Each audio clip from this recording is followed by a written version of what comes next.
na nuvem, então vou botar. Então, a aula de hoje vai ser sobre o Olavo Bilac, o livro Poesias.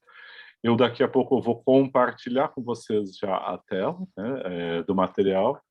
Quando eu mandei semana passada o material, era uma primeira versão, né? Então, assim, ele tem documentos diversos. Vocês vão ver, assim, tem notas biográficas, um conjunto de poemas retirado do livro Poesias, e depois outros poemas, que já depois desse livro, que foram daqui do Tarde, enfim. E, por fim, tem poemas de outros poetas, poucos aí, bem pouquinhos, né? Raimundo Corrêa, Alberto Oliveira e Francisca Júlia. E, por fim, tem sessões de comentário, são documentos que eu tinha produzido outras vezes para as aulas, dei uma olhada, mas deixei lá sobre o parnasianismo, tá? E o parnasianismo especificamente no Brasil. Ainda é um tema que pode ser relevante. Então, o que eu vou fazer hoje na aula, eu vou muito rapidamente falar dos dados biográficos e vou passar para a leitura dos poemas, certo?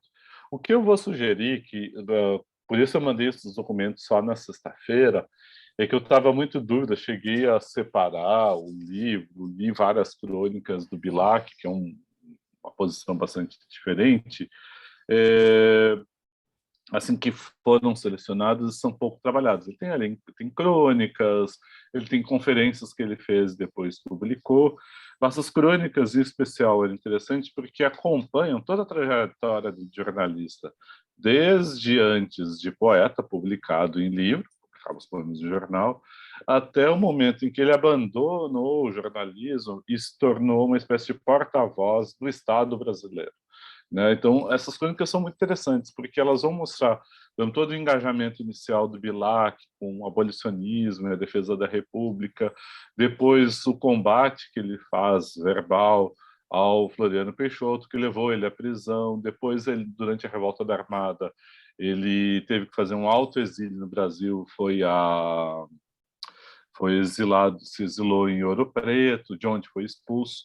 Tem toda uma verve irônica, facecina, muitas vezes, na crônica dele, que valeria analisar. Então, isso fica como uma sugestão para quem tem interesse, né? O trabalho com a crônica do Bilac, né? Isso daria uma outra cadeira, a gente poderia praticamente pegar aqui todos os autores que a gente estudou e ainda vai estudar e ver a participação deles na imprensa. Isso seria realmente bastante relevante, porque a força com que a imprensa penetra no Brasil e é determinante para a circulação e a imagem dos autores, ela é decisiva e vai ser decisiva, eu diria, até muito recentemente.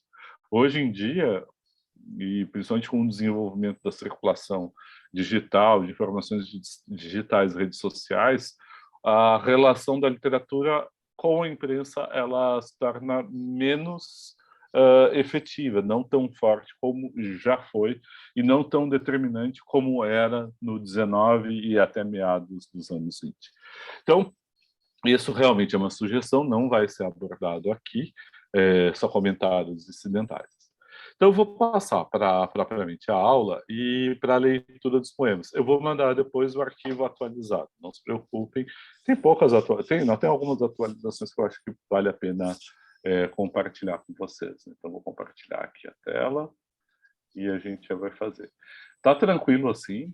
E aproveito para perguntando, né, enquanto eu vou fazendo o compartilhamento, aula 7, compartilhar. Peço que alguém comente se dá para ver, tá tranquilo? Sim, dá Tranquilo? para ver, bem tranquilo. Tranquilo, tá. Então, eu vou seguir aqui. Os dados biográficos do Bilac, né, 65 a 1918, né? Então, lá, 35 mais 18, ele morre com 53 anos. Assim. Ele tem uma trajetória longa. Em 1913, eleito príncipe dos poetas, né? Vai estar, vocês vão ver aqui a trajetória. E é interessante que é uma trajetória de consagração. Ele vai se tornar um poeta consagrado em vida, acadêmico, príncipe dos poetas, intelectual ouvido e de referência. É uma trajetória diferente dos outros, mas ele faz parte de uma geração que tinha o Raul Pompeia, Luiz Azevedo, Adolfo Camus, entre realmente vários outros, né? Outros, inclusive, que a gente não vai trabalhar aqui, à medida que eu vou lendo, poderia referir, poderia citar, como, por exemplo, a gente já falou, quando falou do Pompeia, do José do Patrocínio, que era amigo do Pompeia, e também vai ser aquele que é dono de jornal, vai enviar o Bilac para sua primeira viagem à Europa como cronista correspondente. Então, a gente tem uma espécie de círculo, né, intelectual de convivência importante aqui. E todos eles participando, uma geração nova, começa a se projetar alguns nos anos 70 e vão vindo ao longo das décadas, nos anos 80, o Bilac se projeta mais nos anos 80, eles vão vindo acompanhando a passagem do Império para a República, a passagem, né, de um Brasil mais agrário para a modernização urbana do Rio de Janeiro, centrado no Rio de Janeiro, e também a campanha, né, do abolicionismo, o fim da escravidão, um alto índice de imigração europeia, né, os pobres da Europa eram migrantes para o Brasil e migravam aqui, né, entraram aqui para se tornarem trabalhadores, tem várias ascensões e enriquecimentos, mas a maioria trabalhador simples, centrado na vida urbana, né, nas cidades, então, o crescimento de São Paulo, Rio de Janeiro, enfim, eles acompanham essa transformação. Eu não vou apontar tudo aqui, eu vou apontar mais pelas leituras, então essas datas eu vou deixar com vocês, mas eu queria apontar especificamente que vai ter essa tensão, né, das facetas do Bilac, que não é só poeta parnasiano, com uma entrevista do João do Rio.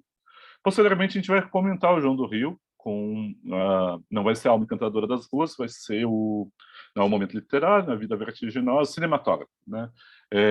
Que ele é um cronista bastante peculiar, importante, que a gente vai voltar a trabalhar. E ele escrevia um livro, fez uma série de entrevistas, enquetes, como ele dizia, com os intelectuais relevantes da época. Esse livro vocês acham em PDF. Um deles é o Bilac, então ele descreve desde o momento que entra na casa, está o Bilac vestido de branco, concentrado, tem todo assim quase um poser, né? Assim, está fazendo uma pose, toda uma cena, enfim, né? E ele encontra o Bilac, homem elegante, simpático, faz entrevista, e aí tem uma fala do Bilac que eu quero destacar, que é essa aqui citada, grifada. A arte deixa eu ampliar um pouquinho, eu acho importante talvez ampliar, se não seja mal. Ai.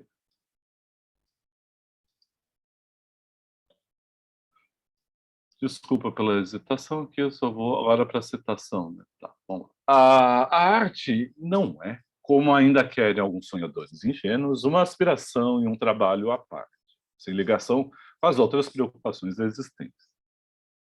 Todas as preocupações humanas se enfeixam, misturam de modo inseparável. As torres de ouro e marfim, em que os artistas se fechavam, ruíram desmoronaram.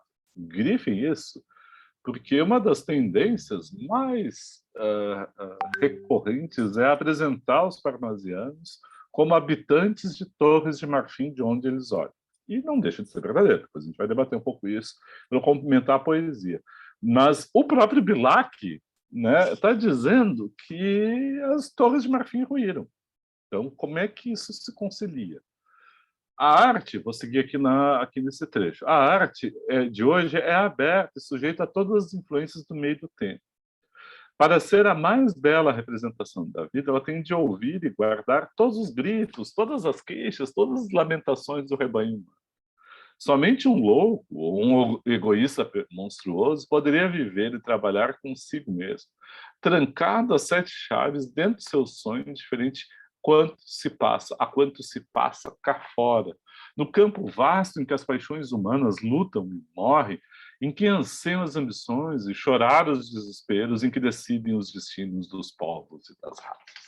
Reparem que a fala do Bilac contraria realmente, eu estou lendo com isso, Guilherme, que a fala do Bilac contraria os preceitos da arte pela arte, ou talvez aquilo que vai estar que a gente vai ler logo a seguir, a profissão de fé, e que está naquele poema póstumo, né, a um poeta, que ele vai dizer da figura do cara escondido. Então é interessante pensar assim, como duas esferas, da poesia parnasiana E é desse cara, aparentemente um militante quase socialista, né? Há uma expressão de um ensaio, caso viesse a trabalhar com o Antônio Bilac, eu trabalharia aqui, que é Radicais de Ocasião, do Antônio Cândido, que mostra, por exemplo, Crônica do Bilac, em morre em 18, simpático às rebeliões, às revoltas que aconteciam na Rússia, na Rússia que levaram à Revolução Russa. Então, assim, tem uma coisa muito peculiar, né, na figura do Bilac, assim como dos outros, desse tipo de militância, né? Ele vai defender uma militância pela que ele chama, né, instrução pública, além da questão do povoamento do Brasil naquela época, além da modernização urbana, além de outros interesses, ele defende que a instrução seria a chave. É uma coisa muito interessante porque tem duas esferas. Ele milita pela leitura e pela alfabetização, e de outro ele vai escrever e vai produzir materiais. O que eu mais recomendo, desses que eu li, que me pareceu mais interessante, mais do que a poesia para crianças dele, é esse volume aqui que eu grifei em azul, que é Através do Brasil, mostrando, vou mostrar na câmera esse volume aqui, que ele escreve em parceria com Manuel Bonfim. O modelo é um livro italiano, que é Cuore, que aí era um socialista, né, que escreveu, que conta a história de crianças que percorrem o país para mostrar essa história do país. Lá, fruto, né, da unificação italiana, corre 70, né, teria que mostrar as diversas regiões, diversos dialetos e tentar unificar a Itália através da educação. Aqui, dois meninos que perderam o pai, com o pai doente, eles correm em busca do pai, né, o Carlos e o Alfredo. E é bastante envolvente mesmo, é bom de ler. Só que é curioso que isso não parece com força na poesia dele. E aí tem esse problema da relação, né, das duas esferas, né, daquilo que vem da rua e daquilo que está na poesia, é um problema recorrente para pensar a poesia parnasiana. Eu vou pular os outros trechos de comentário para ir direto aos poemas. Se quiserem, qualquer hora me interrompam. Não vão ser muitos poemas que a gente vai ler. Vocês vão ver aqui no material, alguns poemas eu fiz comentários mais detalhados. Tinha alguns já comentados, agora eu incluí outros. Eu quero começar pelo Profissão de Fé, tem a ver com professor, né, que é professar algo, então é declarar a sua crença, confessar a sua crença, os seus ideais. Então, profissão de fé é recorrente. Quando vier a aula do Cruz de Souza, nós vamos também ver a profissão de fé do Cruz de Souza, que está na abertura do seu livro de poemas. Então, né, no Procrés, lá se chama antífona, uma espécie de canto religioso. Então, tem uma ideia de vínculo com a religião e que poderia dizer a arte cultuada, a arte defendida. Né? Depois a gente vai chegar no Hora de Dizer Ouvido Estrelas. Eu quero chegar no Via Láctea, porque o Via Láctea eu achei muito impressionante. A gente vai ver duas das sessões. Então, antes de começar, o livro Poesias, de 88, é dividido em 3 sessões. Panóplias, não tem nenhum poema selecionado aqui, que seriam os mais parnasianos, supostamente. Via Láctea, que é uma coleção de 35 sonetos. E, por fim, Sarças Ardente, né? Sarça Ardente, a ideia de, se vocês lembrarem, é uma imagem bíblica, né? De uma aparição sagrada, só que ali ele está trazendo no sentido dos Sarças Ardentes, são dos poemas eróticos, de amor erótico. Então, Profissão de Fé antecede tudo isso como uma espécie de introdução ao livro. Esse livro, de 88, ele é reeditado depois, se torna o livro de poemas, praticamente, do Bilac, depois vão sendo agregados com novas sessões. Então, esse primeiro, ele define qual é a fé dele. Ou, em outros termos, ele define qual é a sua concepção de poesia e arte poética. E aí começa, parece um manifesto, né? Parece um manifesto que diz desde aquilo que ele não quer até dizer o que ele quer e o que ele combate. Eu vou ler alguns, eu vou ir lendo e tentar dar a entonação, né? Tem uma oscilação de versos, são 31 quartetos, versos que alternam, cada quarteto tem os versos ímpares têm 8 sílabas poéticas e os versos pares 4. Então vai alternando um pouco o ritmo, vou tentar dar a entonação própria do poema, desse poema parnasiano. Não quero Zeus Capitolino, Hercúleo e Belo, talhar no mármore divino com camartelo. Que outro, não eu, a pedra da corte, para brutal erguer de Atene o altivo porte descomunal. Mais que esse vulto extraordinário, que a sombra à vista, seduz-me um leve relicário de fino artista. Invejo Olives quando escrevo, imito o amor com que ele em ouro o alto relevo faz de uma flor.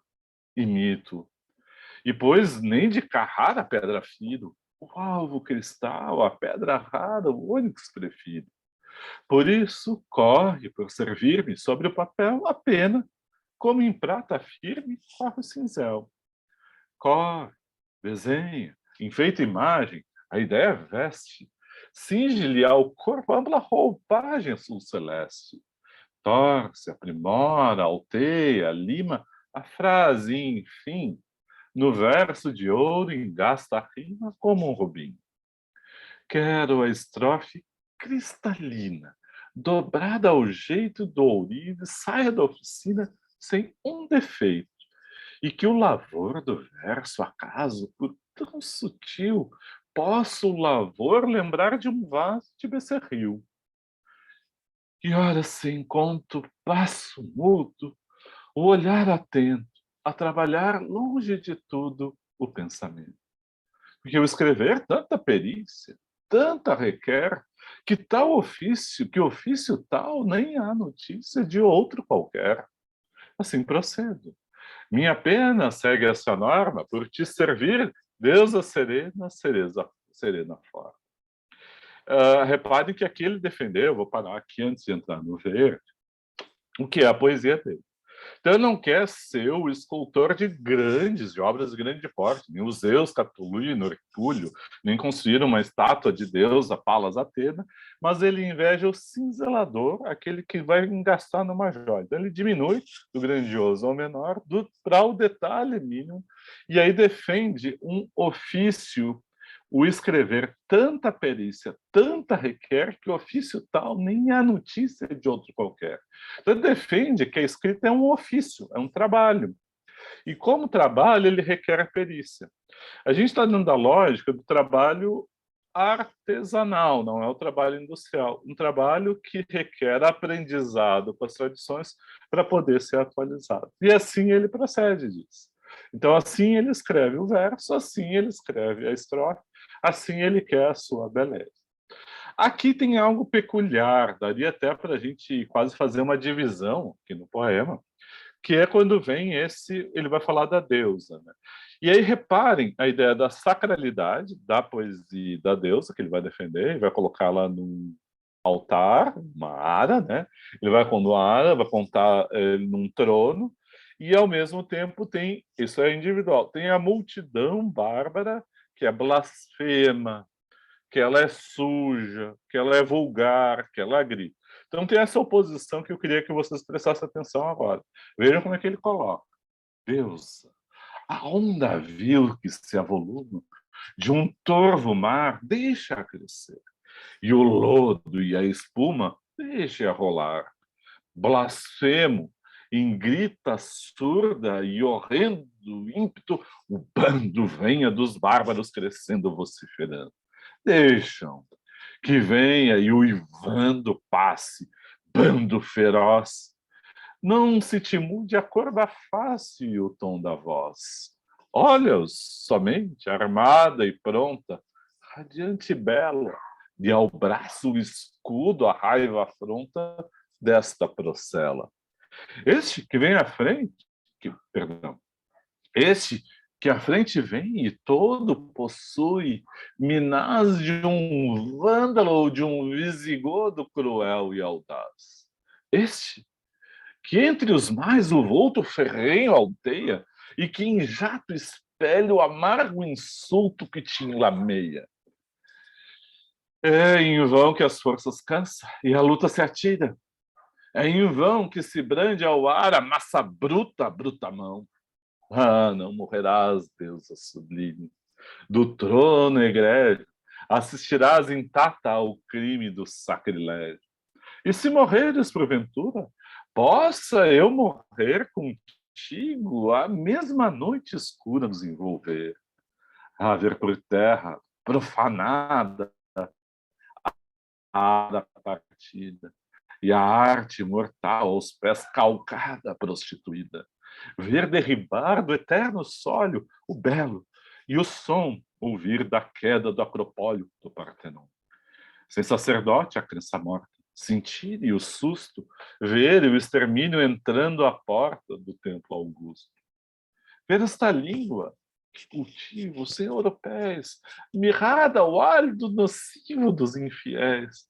Não, morra tudo que me é caro. Fique eu sozinho, que não encontre um só amparo em meu caminho, que a minha dor nem a um amigo inspire dó, mas que eu fique só contigo, contigo só. Vive, que eu viverei servindo teu culto e obscuro, tuas custódias esculpindo no ouro mais puro.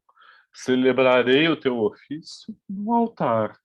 Porém, se ainda é pequeno o sacrifício, morra eu também. Caia eu também sem esperança, porém tranquilo, indo ao cair, vibrando a lança em prol deste. Então é interessante ver que ele vai colocar como uma batalha, né, um enfrentamento, né, que tem. Sabe que eu tentei fazer a recitação mais adequada. Ah, agora eu vi, bem lembrado, Bárbara. O Belchior, ele declama, né, ele coloca do hora de, né, dos poemas do Bilac. É interessante achar essas declamações. Gente, se vocês alguém quiser fazer um podcast declamando e tentando explicar como é que fez a declamação, o tom que adequou, o trabalho de ritmo, a variação, né, que tem às vezes de elevação da voz, redução, a variação de tons, eu recomendo, porque vocês vão ver, tá no documento, assim, para mim a poesia tem uma dimensão de partitura, né, assim, algo que está dado, aqui o poema está escrito, mas tem um vínculo com a voz. Então, o poema ele tem as indicações de como é para ser dito, em termos de entoação, em termos de ritmo, né? E aí esse ritmo, no caso a poesia mais metrificada, mais de metro regular, não necessariamente tradicional, essa poesia metrificada ela tem uma indicação do andamento e da melodia da palavra.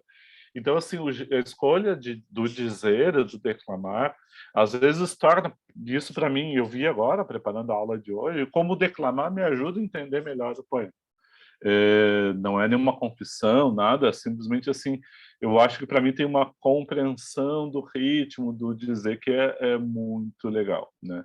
Então, assim, obrigado, né, pela música, pela compartilhar a canção, né? Até eu tinha separado, eu acho que depois poder, assim, daquelas sugestões de aulas possíveis e tem a ideia, por exemplo, tem sempre recomendo muito, que é do Luiz Tati, que é o cancionista.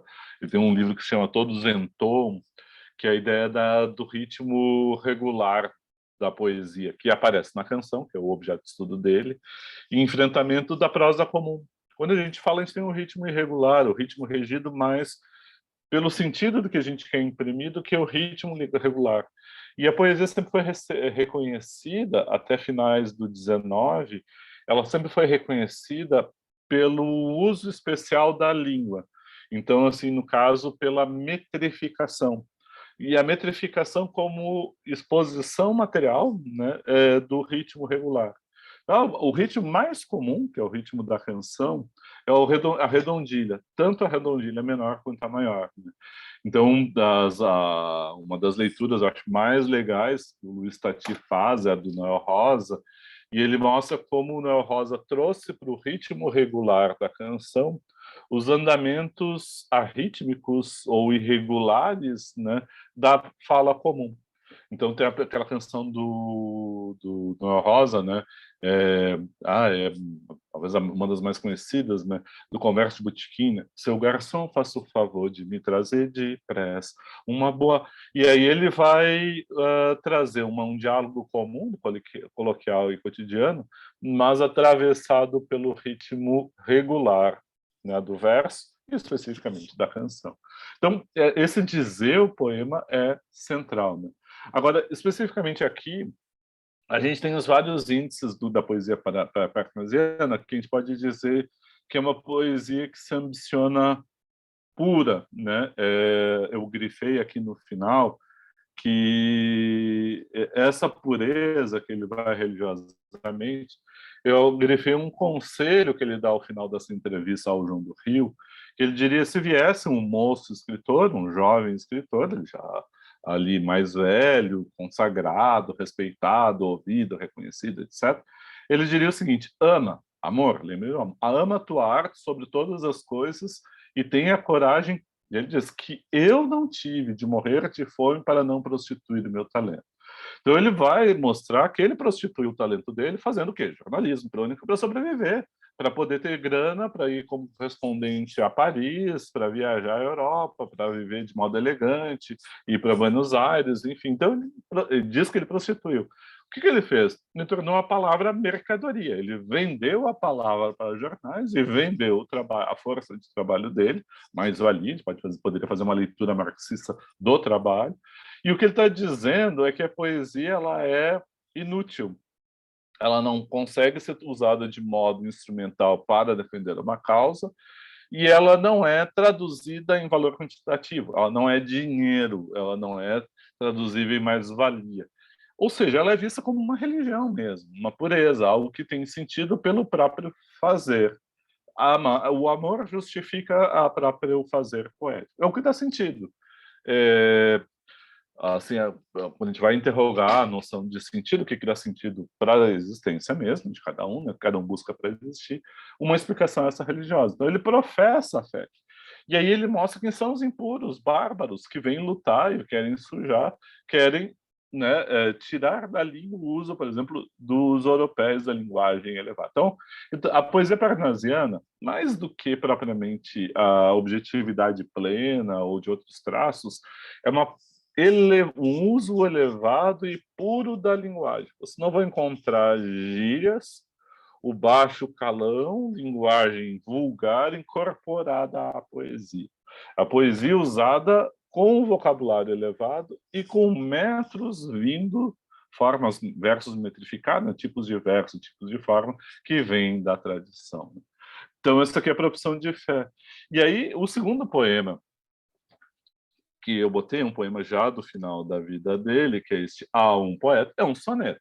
Né? A gente pode debater soneto, recomendo muito um volume, vocês acham na internet, que é a análise, a introdução à análise da poesia, estudo analítico do poema, perdão. É estudo analítico do poema, do Antônio Cândido, que é uma boa introdução à leitura da poesia que contribui para fazer as interpretações e análises.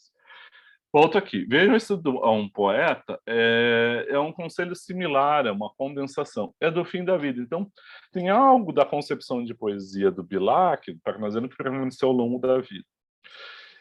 Agora, em época que a gente está debatendo o modernismo, o centenário do modernismo, é interessante ver a relação do parnasianismo com o modernismo. Pode-se dizer que o parnasianismo ele vigorou até a Semana de Arte Moderna, 40 anos, como hegemônico, era a concepção de poesia mais recorrente. É um fenômeno muito brasileiro,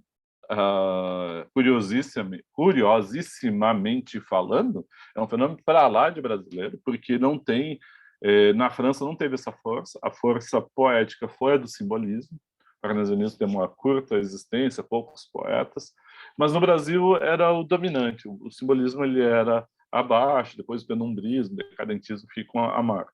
Então, o parnasianismo dominou, e depois da Semana de Arte Moderna continuou dominando na escola. O modelo das escolas, dos manuais, do uso da língua era o modelo parnasiano e alguma coisa do modelo romântico de escrita. O modernismo vai entrar nas escolas só depois da entrada do Capanema, quando começa a ter alguns manuais que incorporam alguns poetas modernos, e isso é um outro estudo, etc. Mas eu estou dizendo assim, é que a ruptura com o parnasianismo ela é posterior. Então, por isso que vale sempre trazer o parnasianismo de volta, ainda mais agora. Esse poema A um Poeta é um conselho, como se fosse aquele conselho do moço, né? Ama, ama atuar sobre todas as coisas e tem a coragem de não prostituir o teu talento. Veja o que seria escrever para ele. Longe do estéril... Vou ler declamar. A um poeta.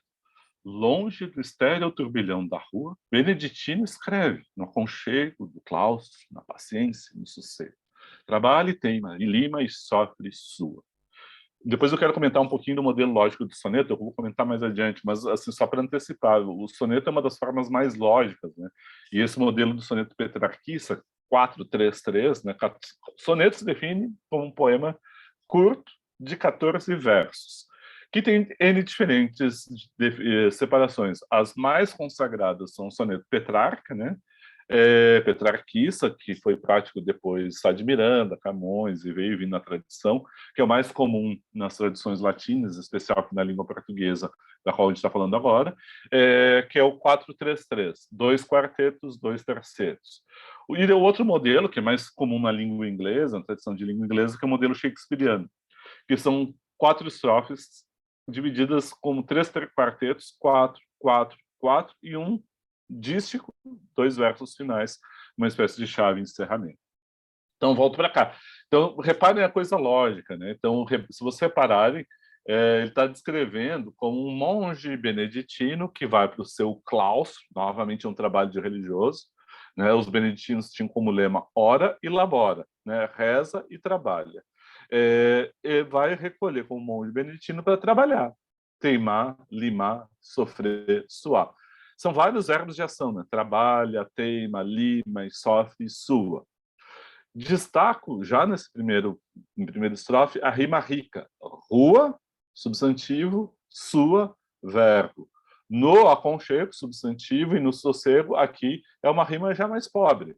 Mas a tendência dele é fazer rimas ricas, rimas que normalmente corresponde à semelhança sonora entre dois termos, né, de categorias gramaticais diversas. Então, a primeira está descrevendo. Agora vem a oposição. Né? Trabalhou, escreveu poesia, trabalho, e trabalho isolado, longe do da suposta esterilidade do turbilhão, da multidão da rua. Aí vem a oposição. Mas que na forma se disfarce um emprego do esforço e trama viva se construa de tal modo que a imagem fique nua, rica, mas sóbria, como um templo grego. Não se mostre na fábrica o suplício do mestre, e natural o efeito agrade, sem lembrar os andaimes do edifício. Porque a beleza, gêmea da verdade, a arte pura, inimiga do artifício, é a força e a graça na simplicidade. Aí tem as famosas chaves de ouro da poesia do Bilac, né? Que é o poeta mais característico dessa chave de ouro, desse encerramento, dessa finalização da obra em termos de chave de ouro.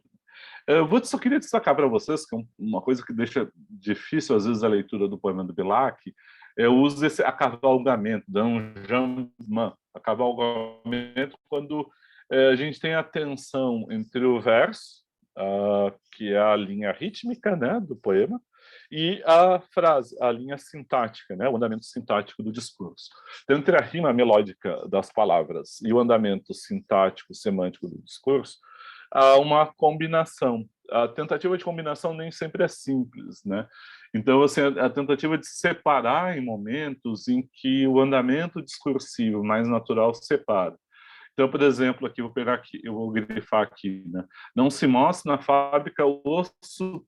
E aí veja a frase: não se mostra na fábrica o quê? O suplício do mestre. E aí o suplício, interrompe, do mestre. Então não se mostra na fábrica o suplício. E aí esse acavalgamento é juntar algo que normalmente está junto, né? O suplício do mestre é uma composição, uma expressão que não poderia ser separada.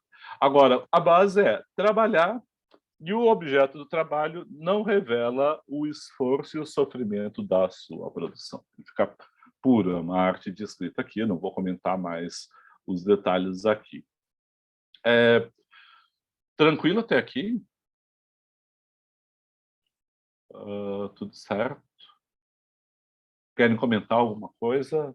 Agora, não, eu já passo agora para a Via Láctea, que é a segunda sessão, e depois a gente vai fechar com um poema, pelo menos, de Sarças Ardentes. Né? Eu vou pular a sessão do Panóplias e vou vir direto para o Via Láctea. O Via Láctea é um conjunto de 35 sonetos, né? Então, assim, vocês vão ver que alguns são comentados, outros menos. Alguns eu botei destaque, né?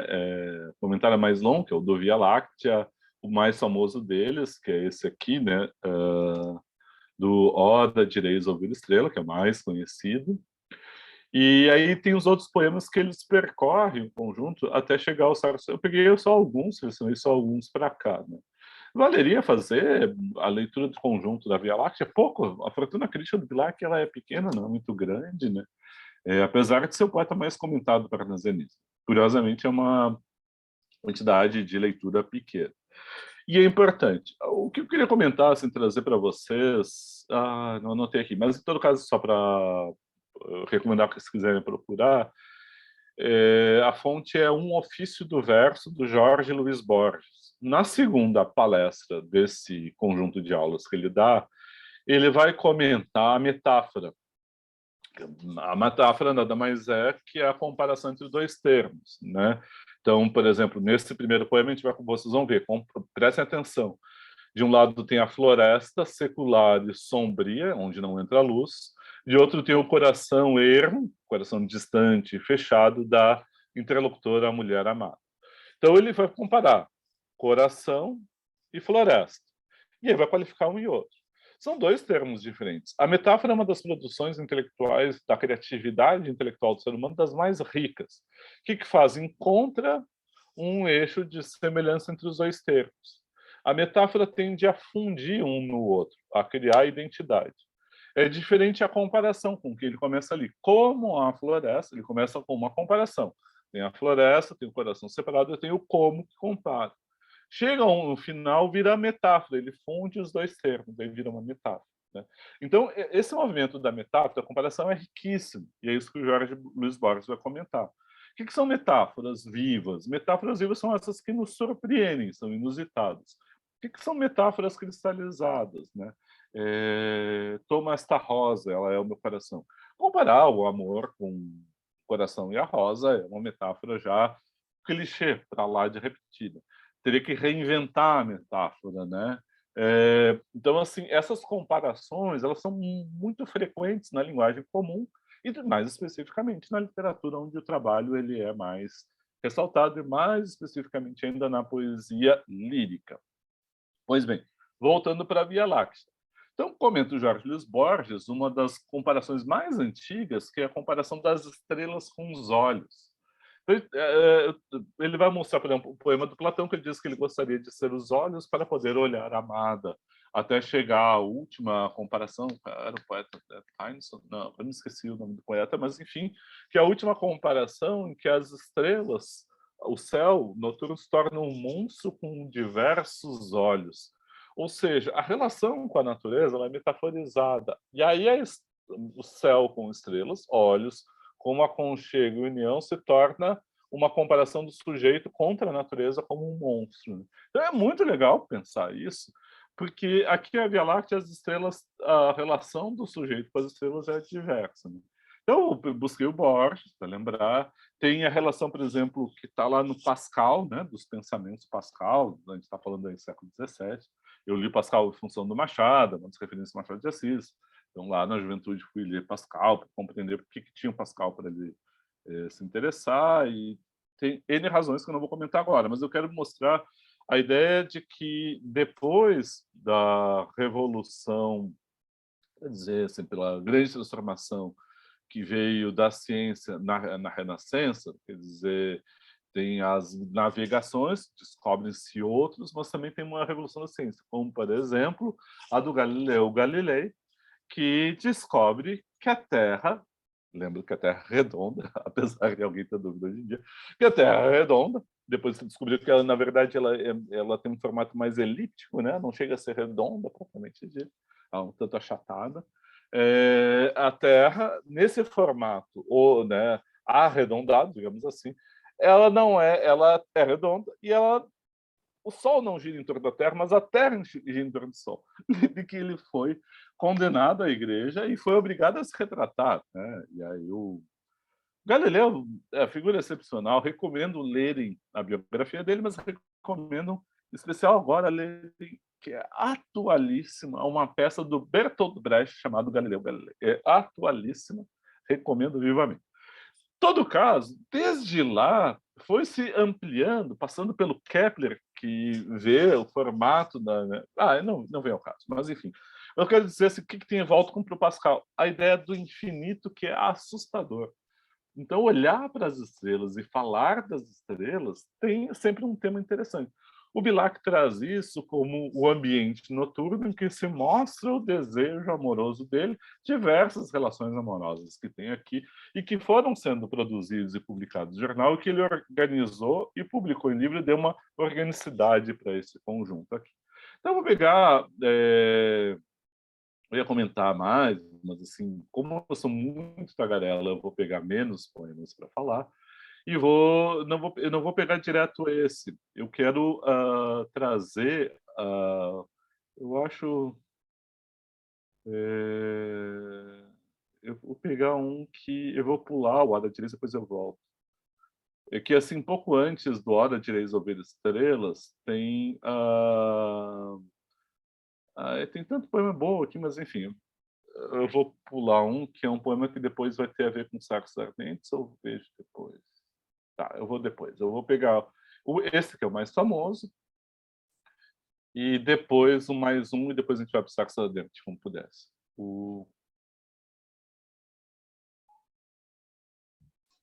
Tá. Érica, eu vou deixar isso, eu te mando um comentário por áudio, pode ser? Porque assim ou depois, quando eu completar, daí a gente faz a leitura e aí completa. Eu só vou encerrar, assim, tem 3 poemas que eu selecionei aqui, e aí depois a gente passa para o comentário, e aí tu traz a leitura e a gente comenta, pode ser? Tá? Daí a gente articula ali. Então vamos para a parte aqui. Eu vou começar aqui então por esse, que é o poema mais famoso, o soneto mais famoso, né, do livro, que começa, que é muito articulado. Olha só. Vejam um diálogo, né? Eu acho esse poema realmente impressionante. É uma das composições mais impressionantes dos termos poéticos, assim, do Bilac e também, eu acho, em geral, na poesia brasileira. Ora, direis, de novo, vou tentar começar. Ora, direis, ouvir estrelas? Certo, perdeste o senso. E eu vos direi, no entanto, que para ouvi-las muita vez desperto e abro as janelas pálido de espanto. E conversamos toda a noite enquanto a Via Láctea, como um palho aberto, cintila. E ao ouvir o sol, saudoso em pranto, ainda as procuro pelo céu deserto. Direis agora, deslocado a mim, que conversas com elas? Que sentido tem o que dizem quando estão contigo? E eu vos direi, amai para entendê-los, pois só quem ama pode ter ouvido, capaz de ouvir e entender estrelas. Eu acho esse é um dos poemas mais impressionantes pela composição, pela incorporação do diálogo à própria forma lírica. Nesse caso aqui, é um dos raros poemas que não se dirige a uma figura feminina, está dirigido a alguém que é indeterminado. Pode ser um amigo, pode ser até uma figura feminina, uma amiga, pode ser qualquer um. O ponto é que esse interlocutor ele vai se surpreender com um gesto do eu poético. Né? Então, a gente tem um eu poético aqui. O gesto do eu poético. Qual é o gesto do eu poético? Ouvir estrelas, conversar com as estrelas. À noite, lembro, ambiente noturno, ele olha para a luz das estrelas E aí tem dois movimentos, dois gestos surpreendentes. Ele se aproxima das estrelas, ele se integra, ele cria uma unidade com a natureza. E aí esse é o primeiro gesto surpreendente. O segundo, que não é propriamente uma sinestesia, porque não dá sons, mas é uma outra questão, que é conversar, ou seja, ele fala, é ouvido, e as estrelas respondem, falam, e ele entende também. Então se cria uma relação, né, entre o eu poético e a natureza, entre o eu poético, a noite, o eu poético, o céu, as estrelas da Via Láctea. Então essa relação é uma relação surpreendente, porque isso é uma loucura. Realmente é uma loucura. Pensar que alguém fala com as estrelas. Se a gente olhar, isso poderia ser visto um sintoma para ser internado na Casa Verde do alienista, que a gente estava conversando lá no início da aula. Não interna, o cara está falando com as estrelas, é malucão, doido, doido de já estar em poste. Né? Põe camisa de força, joga ele para dentro do asilo. Claro que, eventualmente, estou brincando, mas assim, qual é o ponto? Deslocado, amigo, perdesse o senso. É que entra aqui a chave da imaginação poética, a imagem da construção poética, a imagem da criatividade, que é construir aproximações inesperadas. No caso específico aquele, o núcleo da aproximação e da integração é dada com uma frase de super efeito, curtíssima, né, que é a divisão do verso em dois ali. Eu vos direi, pausa, amai para entender.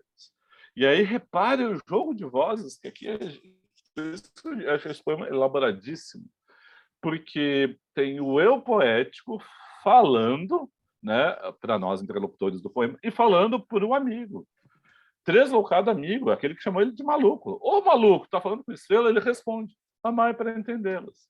Pois só quem ama pode ter ouvido capaz de ouvir e entender as estrelas. Ou seja, aquilo que dá a aproximação do sujeito com as estrelas é o amor, né?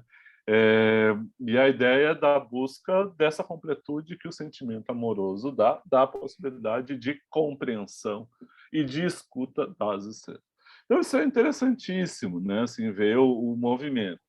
Com a composição, como sonhando decassílabo, né? Eu botei aqui o jogo de rimas A, B, A, B, A, B, BA, BA, CD, que ele faz algo que é muito comum, que é sempre alternando as rimas, como uma espécie de sempre contraponto entre os versos pelo o jogo sonoro, né? Certo, entanto, desperto, espanto, enquanto, aberto, pranto, deserto, essa identidade sonora dessas rimas que aqui são consoantes. E depois a divisão das estrofes. Reparem que é diálogo na primeira, hora direis, depois vem nós, depois vem o vós dizendo, bem respeitoso, vós direis, e aí vem a fala do amigo, e aí vem a resposta dele, eu vos direi. Então reparem que é uma construção muito arquitetada, lógica, muito montada e de grande efeito. Né? Enfim, né? Eu vou pular, porque eu já vi que são 11h30, até para poder abrir para comentários de outros poemas, né? Eu queria marcar assim, que, às vezes, a separação entre Via Láctea, que são poemas da lírica amorosa, mais sublimados, e o poema Sarças Ardentes, que são poemas de um amor erótico, é uma divisão que, às vezes, tem alguns pontos de confluência. Né? Eu queria destacar, em especial, esse, e sugerir, se alguém ainda não tem ideia de trabalho, gosta de trabalhar com poesia, sugerir esse poema, uma comparação de 3 poemas, que aqui eu cito embaixo, que são, isso não está no material, claro, botei isso para preparar a aula agora, que é o Álvares de Azevedo, né, Malva Maçã, e tem aquele soneto, né, também, Pálida luz da lâmpada sombria sobre um leito de flores, que é o adormecimento da mulher amada, então tem, só que Malva Maçã é um poema erótico. E o Castro Alves, que é Adormecida, que também é um poema erótico, né? E seria interessante ver, porque esse poema aqui, ele é um poema interessante também pela comparação, né? E pelo andamento formal. Só ler, então, 18º, e aí vem, dormes, mas que sussurra umedecida, terra desperta, que rumor enleva as estrelas, que no alto a noite leva presas, luzindo a túnica estendida. Vou fazer só uma paradinha. Reparem de novo, né, que é o sussurro, é o rumor, e esse rumor que leva, ou seja, que agrada e envolve as estrelas que estão numa túnica estendida, como se fosse a Via Láctea, né? Uma túnica estendida no céu. novamente o noturno, novamente aqui as estrelas, e tem algo que é o sussurro e o rumor que envolve, desperta a Terra, no despertar aqui não de consciência, mas de desejo, e aqui também o rumor, esse som que envolve e agrada a natureza. E aí vem a resposta: o que é esse sussurro, esse rumor? Aí segue. Segunda estrofe. São meus versos, palpita a vida neles, falenas. Eu vou voltar à leitura da estrofe, não pergunto. Só para marcar, né? Falenas são borboletas que voam, né? Então, porque eu acho que essa imagem é importante. A resposta, então, o que é o sussurro, o que é o rumor? São meus versos, palpita a vida neles, falenas que a saudade eleva de meu seio, e que vão rompendo a treva encher teus sonhos, pomba adormecida. Dorme, com seios nus, no travesseiro solto o cabelo negro, e ei-los correndo, doudejantes, sutis teu corpo inteiro. Beijam-te a boca tépida e macia, sobem, descem, teu hálito sorvendo, porque surge tão cedo a luz do dia. É, a noite é o lugar de realização, né, dos sonhos e dos desejos. Sempre recomendo a leitura, para quem gosta da obra de Azevedo, da Educação pela Noite, do Antônio Cândido. Acho que uma das melhores leituras do Antônio Cândido até hoje, em que ele mostra essa questão da educação pelo noturno, pelo desejo noturno. Então, a noite sempre tem o seu interesse próprio, e aí por várias razões que a gente não vai debater agora por falta de tempo, mas valeria a pena. Por que compara com malva maçã? No malva maçã é uma folhinha que está sobre o seio da amada adormecida, e o poeta diz: eu queria ser aquela folhinha, a malva maçã. No Castro Alves, a adormecida, né, tá na rede, se embalando, entra uma árvore com flores, inclusive depois tem toda a relação que se realiza, as folhas vão se partir no final, né? Enfim, as flores. Né? E aqui o termo que o eu poético se projeta no seu desejo para a relação com a amada não é nem a malva maçã, não é algo natural, mas são os seus próprios erros, sua própria palavra que voa e vai encontrá-la nos seus sonhos. E aí ela está deitada, né, com os seios nus, os cabelos negros sob o travesseiro, né? E aí ali vão chegar os versos vão tocá-la. Né? Então tem uma questão que os versos eles propiciam um toque, é o contato físico. Inclusive o beijo, né? A carícia e o beijo. Então é interessante assim, porque isso é um poema erótico e está no Via Lácteas, né? Aqui do Rio 35, eu só vou marcar aqui porque ele estabelece um público. É um poema, uma metapoesia, daria para dizer assim, porque ele está fazendo poesia sobre a poesia num aspecto. A quem se dirige o poema? Quem lê o poema? Especificamente, ele define o público dele. O público dele, eu vou pegar já a segunda estrofe, ele não quer os louvores do público. Ele diz: essa segunda estrofe eu quero destacar com vocês. Homens de bronze, um haverá de tantos, talvez um só, que esta paixão sentido, aqui demore o olhar, vendo e medindo o alcance e o sentimento destes cantos. Será esse o meu público? E de certo, esse dirá: pode viver tranquilo quem assim ama, sendo assim amado. E tremo, de lágrimas cobertos, há de estimar quem lhe contou aquilo que nunca ouviu com tanto ardor contado.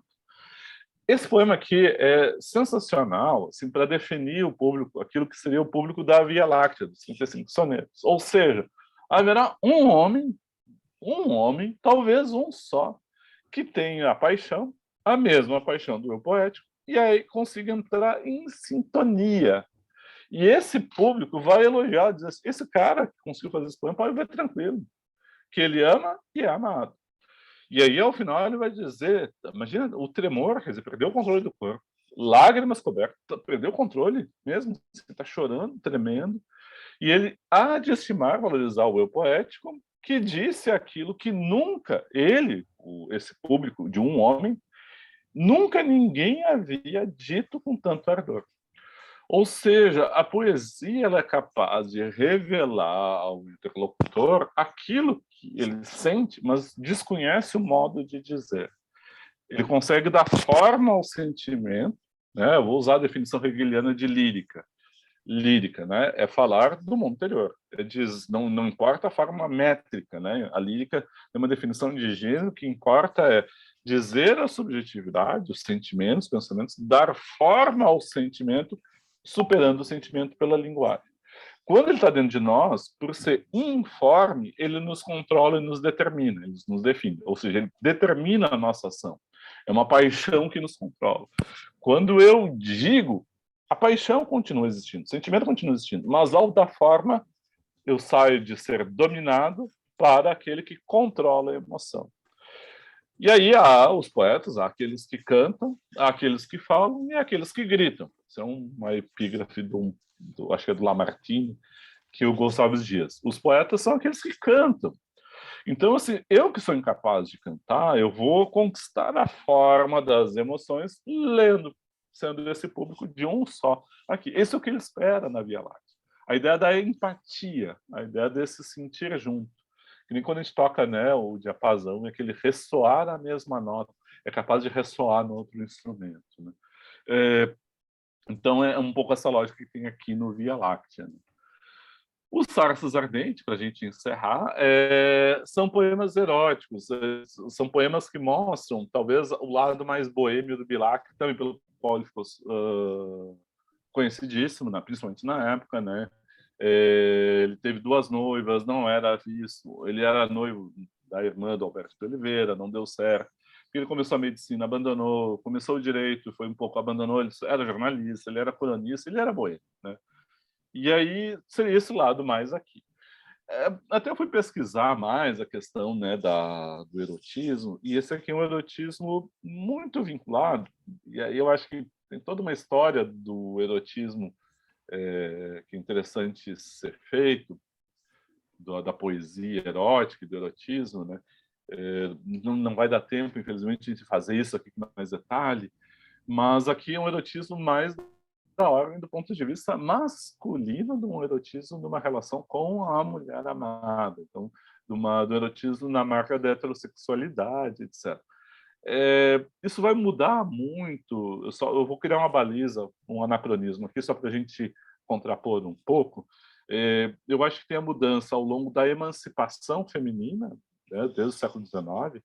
A gente poderia debater desde as sufragistas, as primeiras escritoras, né, principalmente no mundo de língua inglesa, a autonomia do trabalho, o direito ao voto alcançado, a emancipação, né, principalmente depois da Segunda Guerra Mundial, conquistada arduamente, muita luta, e depois uma outra revolução, que é a revolução dos contraceptivos, né, da pílula contraceptiva e outros métodos, porque cria uma dissociação entre o sexo e a sexualidade, né, e o erotismo. Quer dizer, a relação sexual não é para a reprodução e retira o risco da reprodução para o prazer sensual. E também um outro ponto que toda a trajetória do LGBTI, né, todo lado, principalmente eu recomendaria a leitura mais aí pelo lado assim, tanto da banda, teoria queer, enfim, mas assim da aceitação que na era vitoriosa ficou reprimida, foi vista como patologia, por exemplo, do homoerotismo, e isso é algo importantíssimo. Volto então para falar um erotismo, esse é um erotismo específico, teria que ser caracterizado especificamente na poesia parnasiana, nesse contexto, e da hora desse ponto de vista masculino, né? Aqui, o primeiro, esse abissus, que é abismo, ele está descrevendo a la femme fatale, né? Bela e traidora. E aí ele faz um movimento de comparação, né? A mulher, bela e traidora, é como um abismo, né? E com uma peculiaridade, ela é linda, é bonita, coberta de flores, e ela esconde essa falsa e flórida e risonha, o buraco em que a pessoa, né, põe o pé e cai, né? O viajante ali, que é o amado, ele vai bater o pé ali, vai cair, vai rolar. Então, a mulher amada e traidora, enfim. E aí depois vão ter os outros, eu vou pular. O mais famoso poema do Sarces Ardente é o Satânia, né? Esse que é esse é do Voyer, né? Muito da poesia parnasiana é muito plástica, quase escultural, né? E aqui a gente tem uma dimensão cinematográfica que vem da luz que vai subindo e vai tocando o corpo, né? Eu acho esse é um dos poemas interessantes, assim, eu grifei aqui para fazer a leitura, eventualmente depois eu posso até fazer a leitura, mas ele é um poema longo, né? Mas essa é a voz da carne desejo amoroso. E tem uns comentários aqui. Parágrafo de Baudelaire eu botei porque tem muitos leitores de Baudelaire no século XIX. Eu acho que isso tem alguns estudos da presença de Baudelaire na poesia brasileira. No XIX tem um do Cândido, de novo, né, os primeiros baudelairianos. Mas assim, a leitura do Bilac de Baudelaire foi algo que agora, na releitura do livro, me surpreendeu muito, né? Eu estou pegando a obra completa, relendo para fazer a seleção, para preparar o material e mandar para vocês. E aí me surpreendeu muito reencontrar Baudelaire aqui. Porque a gente vai falar dele, por isso eu só vou referir aqui, quando a gente falar do Cruz de Souza, né? O último poema, perdão, tem esse do... Entrei aqui sem querer, agora diminui demais. Que é um poema elogiadíssimo pelo Manuel Bandeira, que é Esse Beijo Eterno, né? Quero um beijo sem fim. Isso aqui tem algo assim realmente ecoa algo de Bandeira. Depois poderia comentar isso, que é esse do desejo, né, que ele tem, né? Assim que ele diria meu último poema, assim, tem algo desse tom aqui. Quero um beijo sem fim que dure a vida inteira e aplaque o meu desejo. Ferve meu sangue, acalma-o com teu beijo. Beija assim, o ouvido fecha ao rumor do mundo e beija-me, querida. Vive só para mim, só para a minha vida, só para o meu amor. Fora, repousa em paz, dormida, em calmo sono, acalma a natureza. Ou se debata das tormentas presa. E enquanto brado calor, sinto em meu peito de teu seio, nossas bocas febris se unam com o mesmo anseio, com o mesmo ardente amor. De arrebol a arrebol, vão-se os dias sem ponto, e as noites, como os dias, sem conto vão-se, cálidas ou frias, rutilha o sol, esplêndido e abrasador, no alto as estrelas coruscantes, talqueando os largos céus, brilhem como diamantes, brilha aqui dentro, amor. Suceda a treva à luz, velha a noite de crepa a curva do horizonte, em véus de opala, a madrugada a ponte nos céus azuis, e Vênus como uma flor, brilha, a sorrir do acaso à porta, brilha a porta do oriente, a treva à luz, que importa? Só nos importa o amor. E assim vai seguir. Eu acho esse poema realmente impressionante. Bandeira tem excelente ouvido para poesia, né? Manuel Bandeira, enfim. No entanto, o que eu queria destacar é que é um poema de amor, assim, é um poema da lírica amorosa. Às vezes, um pouco da leitura da Cisante do Via Láctea Ardente, de um poema de lírica amorosa mais elevada, que poesia erótica. Essa poesia erótica, lendo aqui, ela é uma poesia, eu diria até tanto bem comportada, né? Que é do erotismo em que vincula amor e corpo. Né? Então tem algo assim bastante interessante que eu acharia de investir aqui. Não é tão fria, né, como poderia se falar do Parnasianismo. E esse é um dos poemas, eu diria assim, que é o poema... Eu acho tanto quanto aquele soneto do Via Láctea, né? Eu acho que esse para mim é talvez o poema que eu mais curto é do Bilac, pela composição, pela inovação compositiva, esse aqui, Nel Messo del Camin, e também pelo diálogo que tem com lá atrás Dante, obviamente, né? No meio do caminho da existência, e aí é aquela grande alegoria que ele está fugindo e tem as feras que perseguem, e aí Virgílio vem e o resgata para guiá-lo, né? E aí ele vai passar pelo inferno, purgatório, até chegar ao céu. Virgílio não pode mais entrar porque ele é pagão e a Beatriz o leva, e assim, resumindo, destruiu o poema, a comédia, né, do Dante, infelizmente. Mas, assim, é a referência. Daí, no meio do caminho, essa ideia de trajetória como existência, a grande metáfora, é um poema da estrutura mais marcante. Né? Essa estrofe, a primeira é eu, tu, a segunda nós, a terceira tu e a última eu, né? O eu solitário. E é um poema é uma narrativa completa, né? E ao mesmo tempo lírica. Né? Cheguei, chegaste, vinhas fatigado, e triste e fatigado eu vim. Tinhas a alma de sonhos povoada, e a alma de sonhos, perdão, e a alma povoada de sonhos eu tinha. E paramos de súbito na estrada da vida, Longos anos presa a mim, a tua mão, a vista deslumbrada, tive da luz que teu olhar continha. Hoje segues de novo. Na partida, nem o pranto os teus olhos umedece. Tive a luz que teu olhar continha. E eu, solitário, volto a face, tremo, vendo teu vulto que desaparece na extrema curva do caminho extremo. Uh, Obviamente, a gente forçar a leitura. Vamos comparar. No meio do caminho tinha uma pedra. Tinha uma pedra no meio do caminho. Jamais me esquecer. A ideia da composição, do caminho, da trajetória e das formas invertidas, né? Vinhas fatigado e triste, triste fatigado eu vinha. Tinha alma de sonhos povoada e a alma povoada de sonhos eu tinha. Essa ideia é o jogo, está lá no poema do Drummond, né? Então, provavelmente o Drummond está dialogando e trazendo para a concepção dele, tirando o amor e coloca uma pedra no meio do caminho, algo para lá de melancólico, a melancolia extrema. Mas a composição é a mesma. Então, esse é um poema que eu queria trazer assim pela composição, eu poderia debater mais, mas eu vou deixar.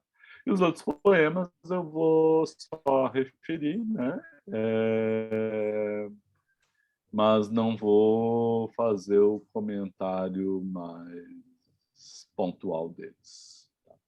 Então, eu vou parar o compartilhamento de tela, né? Antes que eu me esqueça. E agora a gente vai para aquela hora, assim, são os 48 para comentários, debates, que vocês tiverem interesse para marcar. Né?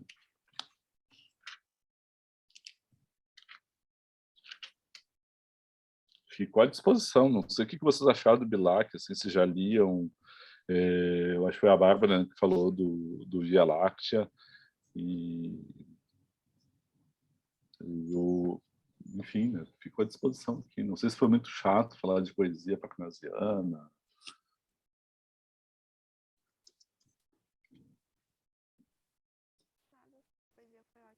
Eu gostei. Professor, eu tinha lido, tinha dado uma olhada nesses poemas, esses poemas eróticos esses dias, sabe? Mas foi uma coisa que eu fiquei meio chocada, porque eu sempre achei que ele era tão... Ai, aquela coisa tão chata, sabe? Daí eu fiquei um pouco chocada dele escrever também. Por que tu ficou chocada? Não sei, não sei. Só fiquei meio chocada, assim, com os poemas. Eu disse que eu acho interessante, né, isso está colocando, né, desse comentário que está fazendo, porque tem uma questão de impacto interessante. Assim. Tem vários pontos, né? Eu coloquei ali no material, vou deixar, ficou meio solto, assim, mas eu vou deixar no material, que é uma das teses sobre o conceito de história, a tese número 7 do Walter Benjamin, sobre o conceito de história, em que ele fala da transmissão da cultura, né? O caso dele, especificamente. Ele está falando da transmissão da cultura entre os vencedores, né? E assim, então ele fala do grande cortejo, está transmitindo, e eles não têm um documento de cultura, não sei se documentos barbários, etc. Eu não vou pegar essa parte do documento de cultura barbário para comentar o que eu estou dizendo, mas esse impacto que ele está tendo é um impacto que tu teve, eu tive, né? Porque eu me lembro também, eu assim, em termos de escola, né, eu lia aquelas coisas das antologias e lá tem praticamente os mesmos poemas. Normalmente tem a profissão de fé, às vezes tem um poeta, no Messo dele Caminho, tem o Via Láctea, né, alguns sonetos, às vezes só um soneto do Via Láctea. E aí esse soneto, 13º, fica sendo às vezes quase como se fosse a definição da Via Láctea. E é isso, né? Um ou outro mais.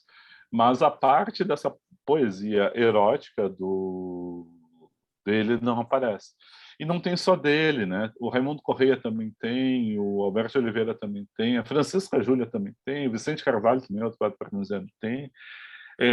Até eu fiquei assim, eu achei que eu fosse falar algo muito distante, por exemplo, do Curtiço, do Ateneu, em que lá aparecia a questão da sexualidade, do erotismo, e o erotismo é mais acentuado, né, no Ateneu.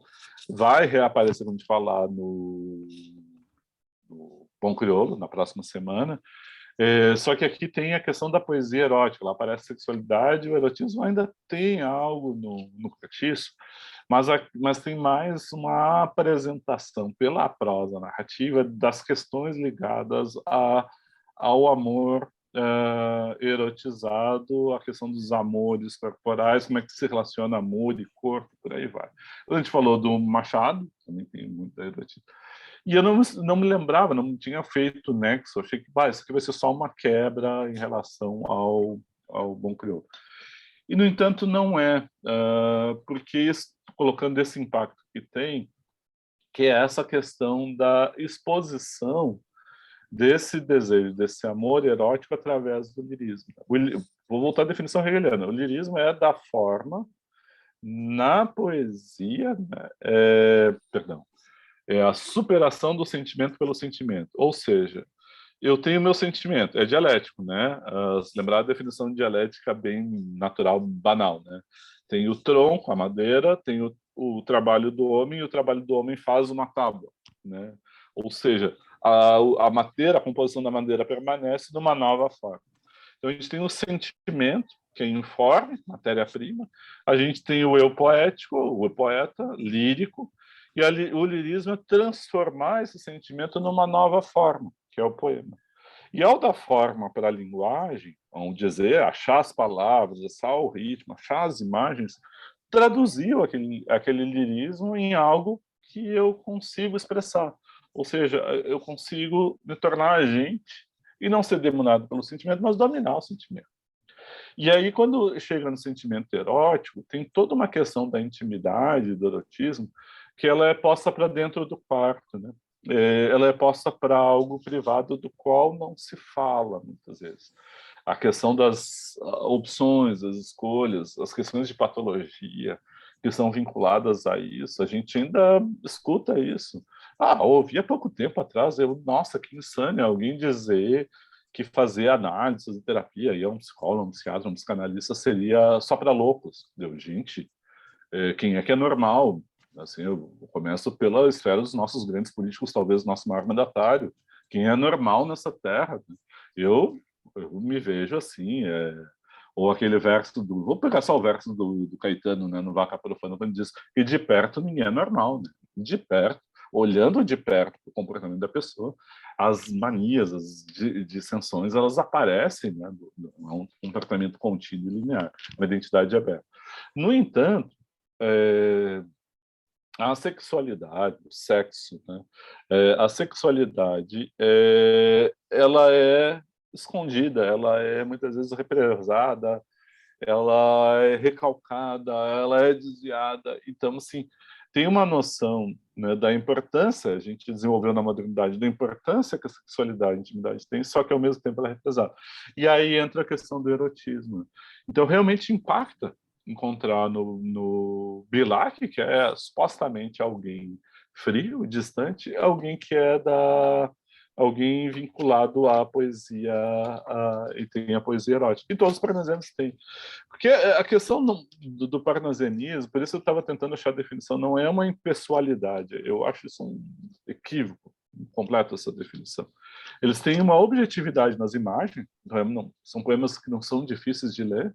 Quando a gente vê o Cruz dos Souls, vocês vão ver que são poemas difíceis de ler no Cruz dos Souls, porque não são imagens difíceis de aprender. Então, as metáforas, as imagens, elas são interessantes e a fluência, desde que a gente vai lendo com calma, tem um vocabulário refinado, elevado, tem uma linguagem pura. Então, a poesia parnasiana se dá muito no rigor da composição e na elaboração de uma poesia que se distingue da prosa comum, jornalística, mas também do cotidiano, e ela eleva a linguagem no trabalho poético, e eleva de uma forma muito cuidada. Então, muito da definição vem aí. E aí, mesmo na poesia erótica do Bilar, que a gente encontra o cuidado formal e a elevação da linguagem. Ela não é vulgar. Claro que a distinção entre erotismo e pornografia ela é tênue histórica, né? Por exemplo, daqui a pouco. Então, tem assim uma oposição importante, né? Essa oposição, essa distinção é importante de ser vista. Mas, assim, às vezes se dilui, porque às vezes aquilo que uma pessoa acha obsceno para o outro é uma exposição tranquila do corpo, né, da sexualidade. Então, enfim. Então, eu acho que esse comentário que tu faz, eu acho importante mesmo. Eu acho importante ser destacado, né? E daí agora há mais comentários, assim, que eu gostei, eu tenho a tendência de gostar do que eu estudo, né? E aí eu queria saber como é que para vocês, mais algum comentário, algum poema que eu leia.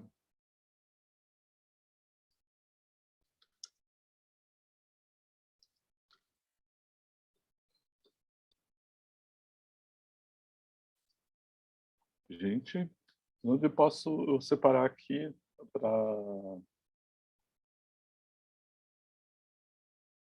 Ou a gente encerra, vai ser...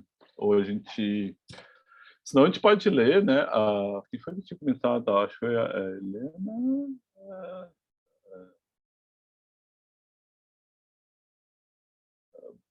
Professora, o comentário do Balé. Diga, não, é a que eu só Érica, né? comentei no chat que nem a Bárbara estava falando, que ela se surpreendeu, porque, tipo, eu, pelo menos, a minha experiência no ensino médio foi que a minha professora deu a entender que era uma coisa muito chata. E E não que é, os, né? que os parnasianistas eram, essas pessoas que queriam fazer uma poesia toda bonita e tal. E eu lembro até que na aula que a gente teve sobre isso, ela deu um exercício pra gente, que era pra gente pegar um objeto e fazer uma poesia sobre um objeto. Falando Ah, que é tipo assim, ela ensinou pra gente que o parnasianismo era falar sobre objetos. E tem algo, isso está trazendo, né, dos objetos. Tem, por exemplo, no conjunto de poemas ali tem o Vaso Grego, né, que é um dos poemas do Alberto Oliveira, que tem uma ideia do distanciamento que se estabelece do poético com o objeto. E aí aparece, porque tem uma ideia da composição plena, né? Tá, mas continua, desculpa, eu te interrompi, Belena. Perdão. não, sim, e daí, tipo, ela passou essa impressão de que era uma coisa muito chata, sem sentimento, daí eu acho que, tipo, eu coloquei no chat que eu meio que entendi Sim. o que a Bárbara quis dizer, que ela se surpreendeu, porque chegou na hora da gente ler e era outra coisa, não Comigo era foi a uma mesma coisa coisa. Comigo entediante. foi a mesma coisa no ensino médio. Eu acho que na verdade as nossas experiências com literatura brasileira no ensino médio foram meio traumatizantes, assim, porque dava essa ideia de ser muito chato. E na escola eu também a gente também teve que escrever uma poesia estilo parnasiano, assim, que foi uma coisa, foi um exercício horrível, sabe? Então, Tá. eu acho que é isso, acho que a gente se chocou por causa do ensino médio mesmo. E eu nunca imaginei até do ensino médio que eu tive, assim, eu detestava a aula de literatura e agora eu tô adorando, sabe? Então Ai, acho que que é por bom, isso. gente. Sabe que eu vi isso, é uma das Sim, coisas mais gratificantes que eu possa ter. sim. A Assim, tua num... aula é uma das minhas preferidas, tá? Então, Ah, gente. é. Tá. Bárbara, E, assim, tu já tem ato, não precisa fazer trabalho nenhum, tá, tá tá. liberada. Ah, mas assim, isso aqui realmente é gratificante ouvir isso. Porque, assim, eu vou dizer para você, assim, sabe que é uma das coisas que eu mais curto. O ano passado foi principalmente o segundo semestre, foi um semestre muito difícil. E eu tive até um certo afastamento, então, assim, esse semestre estou vendo isso aqui, a coisa que eu mais curto, que eu mais gosto, é preparar da aula de literatura. Eu acho isso um momento, assim, bacana, assim, descobrir esse gosto. Então, quando você fala, assim, dessa descoberta, eu fico tricontente mesmo. E tem uma coisa da escola, da seleção, que eu venho trabalhando bastante, assim, que é dessa como eu vou dizer, assim, desse eu vou usar uma imagem. Tem uma imagem que é do Augusto Maier, que ele fala das antologias e o quanto elas tendem a desvalorizar as moedas, né? Ela vai se tornando tão corrente que as pessoas nem prestam atenção. Por exemplo, Canção do Exílio é um grande poema, esteticamente é um grande poema. O poema do Lá, né, que fala daquele, o cara está num lugar, está se sentindo como um exílio, e ele comenta, idealiza o lá é maravilhoso, de cá onde ele está e não fala nada. é quase uma pazarca, do vamos embora para pazar, laço um amigo do cair. Então, essa ideia do lado, distante do longe, poder idealizar. E é um grande poema, só que ele é tão repetido que virou até parte de hino, que fica chato. E aí se perde isso que eu acho que é o dado da literatura, que é o vínculo existencial, né? Por isso, sim, na defesa da literatura é ler e conversar dos livros, dos trechos dos livros, né? Principalmente conseguindo mostrar esse vínculo, ou como, né, logo no início, né, a Gabriela, né, e o grupo dela estava mostrando, né, que é a de buscar a atualidade do alienista, né? Então, isso eu acho genial. Então, é uma das coisas que eu acho, às vezes, é isso, assim, que às vezes acontece das aulas de literatura brasileira, que se cristaliza no conjunto de textos sobre os quais se fala, e não se arrisca a leitura, e o professor não se arrisca a leitura, né? A encontrar coisas novas, a procurar, a ter dúvidas, né? E né, é interessante. Literatura toda é ótimo, né? E sem o gosto, por exemplo, do Sade, né? É uma pena, né? Só que eu fico uma pena porque, para mim, a aula de literatura, eu tenho os modelos de língua portuguesa, de literatura inglesa, e já há bastante tempo, assim, né? Repensando o ensino de literatura, principalmente na escola, né? Eu acho a universidade um pouco diferente, mas, assim, na escola, que é a questão de ter projetos, né? Que envolvam, principalmente, ler, né? A pessoa, o único mantra é repetido, assim, ler, porque tem que ler. E dar o espaço, e leitura ativa, não passiva. Em que sentido? De que a leitura, ler uma obra, sei lá, ler o Alienista, é um gesto de profanação, em que eu tiro aquilo do sagrado e incorporo a minha vida, a vida comum. E aí tem dúvidas, tem questões, tem perguntas. E aí tem algo do ensino, quando a literatura ela é escolarizada, ela passa a ser um instrumento a ser medido. Então tem o trabalho de avaliação, tem a nota, tem a organização, tem um compromisso, tem que mostrar resultados, qual é o uso que vai ser dado. Então nesse controle se perde algo que é o mais legal da literatura, que é o incontrolável. O que eu tenho visto nas experiências, nas histórias de formação de leitor, é que muitas vezes as pessoas começaram lendo literatura de fantasia, leram, jogavam aqueles jogos de RPG, começaram a ler para se tornar, leram Harry Potter, leram Crônicas de Nárnia, leram aquele do Tolkien, do Senhor dos Anéis, né? Que até hoje eu sempre me espanto que eu tive uma aluna que sabia falar a língua dos elfos. Eu li todas essas coisas, leram outras coisas tantas que eu não conheço também. Porque a formação de leitor é buscar na leitura aquilo que é uma outra identidade possível, algo para, vou usar a expressão do próprio Bilac ali no final, que alguém diga com maior ardor aquilo que a gente não consegue dizer, e aí vem alguém e nos diz. E principalmente na escola, quando a gente é jovem, teria que ter esse lugar, né? E aí é difícil equacionar como ter esse lugar e, ao mesmo tempo, esse controle que é dado por todo o sistema, né, e da seleção. Então, eu acho que não tem uma saída, não tem um plano, mas, assim, tentar descobrir o que é interessante, é perguntar por que aquilo está ali, por que a gente tem que ler, por que isso veio da tradição até nós, né? Por isso, o problema da transmissão, para mim, é central. Transmitir cultura é isso, transmitir literatura é isso. Por que raios eu tenho que ler Machado de Assis? Isso não é uma pergunta trivial, banal, ruim, não demonstra ignorância nenhuma. Ao contrário, é uma pergunta. Por que eu tenho que ler Machado de Assis hoje, 2022? E aí, pegar o exemplo das gurias que estão fazendo trabalho do alienista atualizando, é porque ele nos ajuda a entender o que a gente está vivendo. Né? Alguma coisa nos diz respeito. Se não nos disser respeito, aí é outra história. Por isso eu acho que a coisa assim é tentar olhar no Bilac e ver o que nos diz respeito, né? A PDF não tem mais o brilho, o livro é melhor. Eu li O Senhor dos Anéis umas férias, assim, aí, sempre que tinha tempo livre eu lia e achei impressionante. Bem na época do filme, eu não tinha lido ainda o Tolkien, daí eu li, depois li o Hobbit, li, e E aí foi impressionante mesmo, porque é impressionante. Diga, Helena, Só eu queria fazer uma pergunta sobre o trabalho. Eu vou fazer um por favor. podcast. Tem que fazer alguma parte escrita? Ou é só o podcast mesmo? É só o podcast mesmo. Se tu teve gente, é só o podcast, né? O que que teve já assim, duas questões do podcast, né? Então, a primeira é só o podcast. Pode ser apenas, entre aspas, que não é apenas, tem que montar, tem que estudar para preparar o diálogo do podcast, né? Então, pode ser o podcast, isso é uma coisa.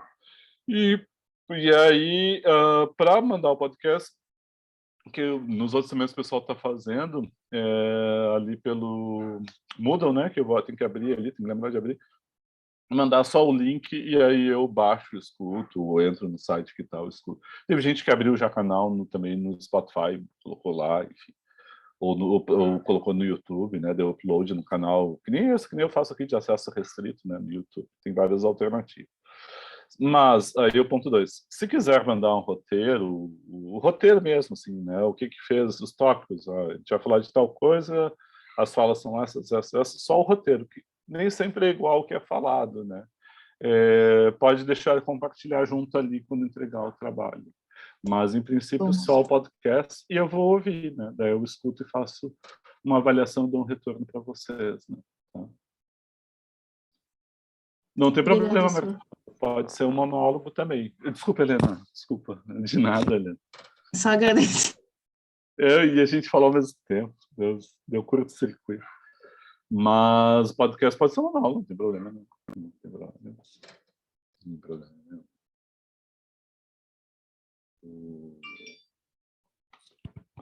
E, enfim, não sei se tem mais um comentário.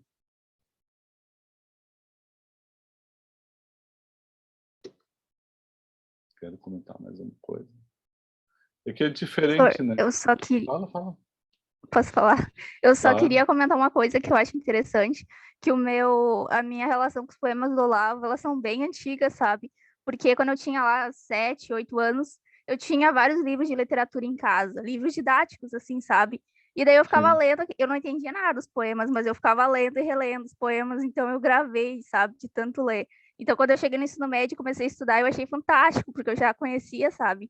Também aquele do Gonçalves Dias e outros. Eu, tipo, Sim. ignorava toda a explicação do livro e ia direto no poema, porque eu era muito nova, né? E daí eu lia só o poema. Só isso mesmo.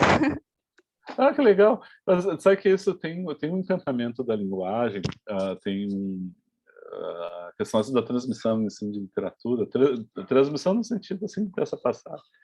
Os caminhos são os mais diferentes, né? E essa singularidade da história de leitura de cada um de nós é muito legal de considerar e valorizar, claro. E aí eu lembro sempre no caso esse da poesia, do George Steiner, que é um crítico, erudito, eu acho importantíssimo ele. E ele, numa palestra que eu assisti no YouTube, ele dizia que uma das coisas que ele gostava era saber decor. E aí, para mim, foi uma revelação aquilo, que eu nunca tinha parado para pensar na palavra decor, né? E aí ele saber o que é saber decor. E aí ele sabe, na expressão do inglês e do francês fica mais bonito, porque é saber by heart ou saber par cœur.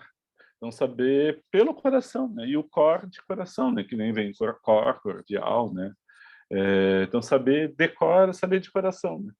Então, ao incorporar um poema, saber decor, saber declamar sem ler, é como saber decor uma canção, né? Saber de coração.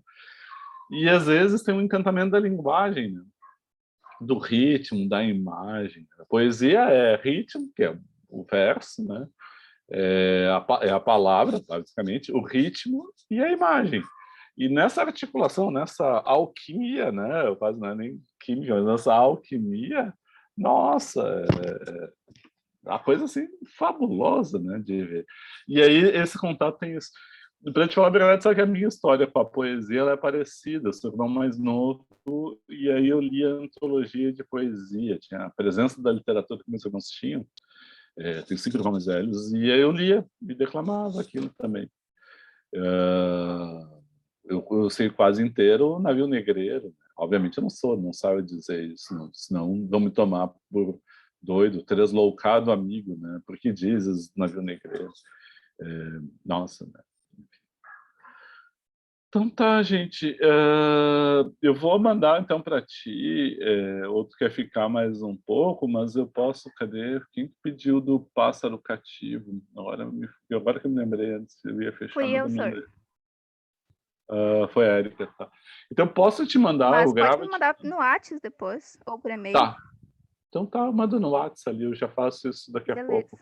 Eu Obrigada. vou meio que parar meio ex-abrupto, porque. Deixa eu comparar. Então tá. Por hoje, interromper a gravação.